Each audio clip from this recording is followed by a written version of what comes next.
ওয়েদারটা অনেক ভালো। তো আমরা একটু বাচ্চাদের নিয়ে হোবোকেনের দিকে চলে আসছি। আমাদের জায়গাটা সবসময় ভালো লাগে, ঘুরতে হলে আমরা এখানেই চলে আসি, ভালোই লাগে আসলে। আর মোটামুটি ঠান্ডা আছে, হেভি জ্যাকেট অবশ্যই পরে এসেছি, আর ভালোই লাগতেছে, বাচ্চারা খেলতেছে। আমি একটু আপনাদের দেখাচ্ছি, এখানে এই খাড়া খাড়া বিল্ডিংগুলো দেখতে খুবই ভালো লাগে। ওই জায়গাটাতে সকার খেলছে সব বড় বড় ছেলেরা, আর বাচ্চারা ওদিকে একটা ছোটোখাটো একটা পার্ক আছে বাচ্চাদের জন্য। আর আমরা এদিকে হাঁটতে খুবই ভাল লাগে, কারণ পানির সামনে সবসময় আমরা ওই অপোজিটে যাই, বাট আজকে আমরা একটু এদিকে হাঁটছি, খুবই ভালো লাগছে দেখতে। আর মোটামুটি ঠান্ডা, আজকে ওয়েদারটা একটু ভালো, যার কারণে আমরা আজকে একটু ঘুরতে চলে আসছি।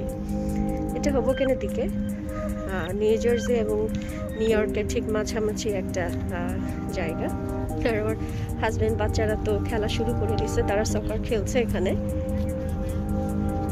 একটু পরেই কিন্তু ঠান্ডা অনেক চলে আসবে, আর এখন একটু তাড়াতাড়ি ডার্ক হয়ে যায়, লাইক 5 o'clock দিকে তো পুরোপুরি ডার্ক হয়ে যায়, আর বাসায় যেতে যেতে সন্ধ্যা হয়ে যাবে। আর আমরা খাওয়া দাওয়া করে লাঞ্চ সেরে কিন্তু আমরা বেরিয়ে পড়েছি, কারণ জানি একটু দেরিতে বের হলে ঠান্ডা একটু ভালোভাবে পড়া শুরু করবে, সেজন্য কিন্তু আমরা লাঞ্চ করেই বেরিয়ে গেছি। আর বাচ্চারাও চাচ্ছিল বাইরে একটু বাইক রাইড করবে, কিন্তু আমার কাছে এই জায়গাটা খুবই ভালো লাগে। আমরাও হাঁটতে পারলাম, এদিকে বাচ্চারাও খেলতে পারলো।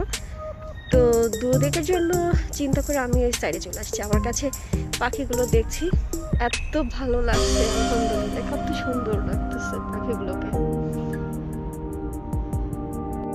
আমরা চলে যাচ্ছিলাম বাড়ির দিকে, কারণ আমার অলরেডি ডার্ক হওয়া শুরু হয়ে গেছে, সেজন্য বাচ্চারাও খেলছিল, আর আমার মেয়ের অসম্ভব ঠান্ডা লাগছিল, কারণ যতই ডার্ক হয় ততই ঠান্ডা একটু বেশি নেমে আসছিল।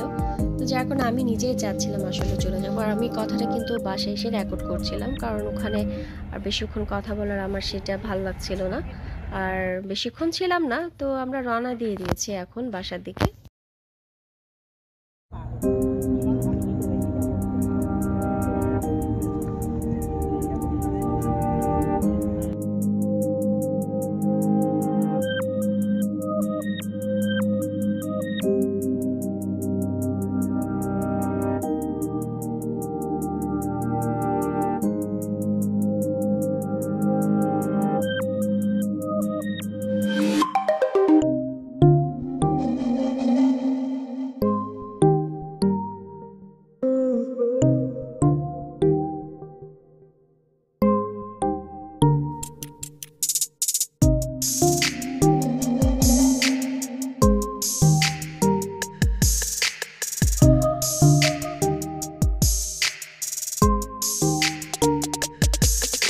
you